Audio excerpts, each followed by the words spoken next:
365 days, and now you're finally ready to sit down and set some goals for yourself. What if I told you that waiting all this time for the right time is exactly the same as procrastinating on ways you could have improved on your life in unfathomable ways? Now, we get so excited and so determined when making our goals and planning our year that we forget one key important factor when it comes to planning out our year.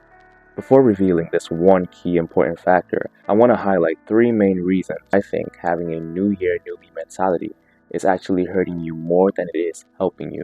Firstly, this mentality makes you create unnecessarily complicated goals for yourself. This leads to feeling overwhelmed, and it also makes you lose sight of any progress you may have made. Secondly, if not approached the right way, this New Year, New Me mentality can actually undermine your previously unaccomplished goals.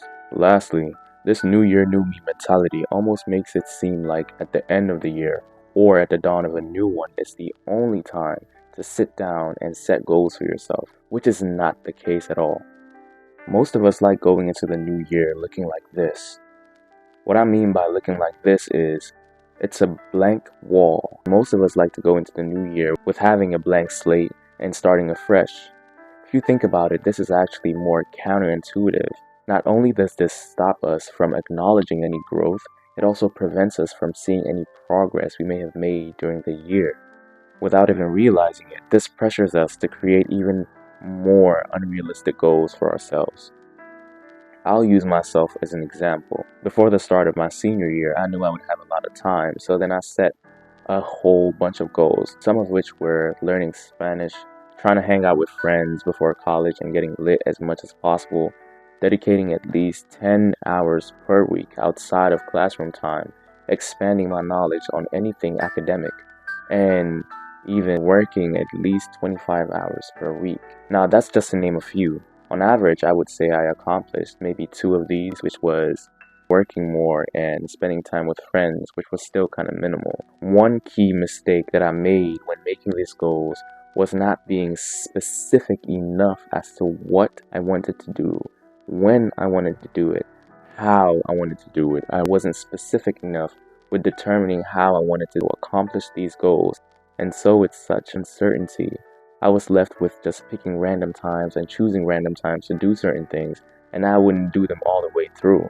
I realize now that instead of trying to make extensive lists of goals you may want to accomplish, instead try to break it down into smaller milestones. By breaking down your goals into smaller milestones, you're more likely to accomplish them because when you accomplish something, you look back at this small milestone and yet you see so much progress, you see so much potential to go down the road, and this will take you a long way. Now, I understand there are some of us that don't have the luxury nor resources to take goals easy and step by step with chilling, but I also understand how important it is acknowledging our limits as humans and realizing when we've reached those limits. When December 31st hits, everybody goes, "New year, new me." Please stop. You're out here trying to set new goals for yourself when your previous goals have yet to be accomplished, some of which have not even been attempted. Now, I'm not trying to be overly judgmental because I've been in the same boat, currently am, and still working on improving that area of my life. But the point here is that this new year, new me mentality makes us easily forget our unaccomplished goals, and so we create a cycle of where we set new goals and we keep setting these new goals as though we're competing with Apple and how quickly they release new products. What you need to do is be real with yourself. When setting goals for the new year, you need to reevaluate what your goals for the last year were and try seeing which ones were accomplished and which ones are yet to be. It's a good sign when more than half of that list has been accomplished, and so with the remaining, you can either decide their priority at this new coming year, you can let it go, or you can still add them on in some way or some variation. Not to discourage you, but if you didn't accomplish a certain goal in the last year which had a certain level of difficulty, what strategy or skills have you developed that will help you accomplish something even harder in the upcoming year?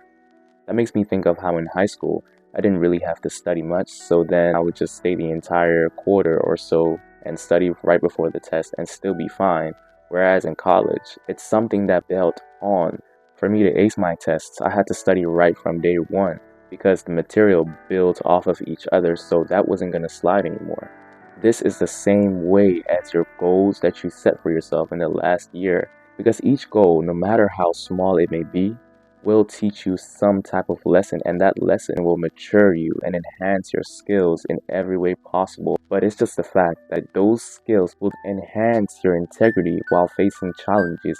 When you set smaller goals, the skills you gain from that will carry on to the next set of goals that you set for yourself, and that way you will keep accomplishing things, and you will have the drive to accomplish even more difficult tasks.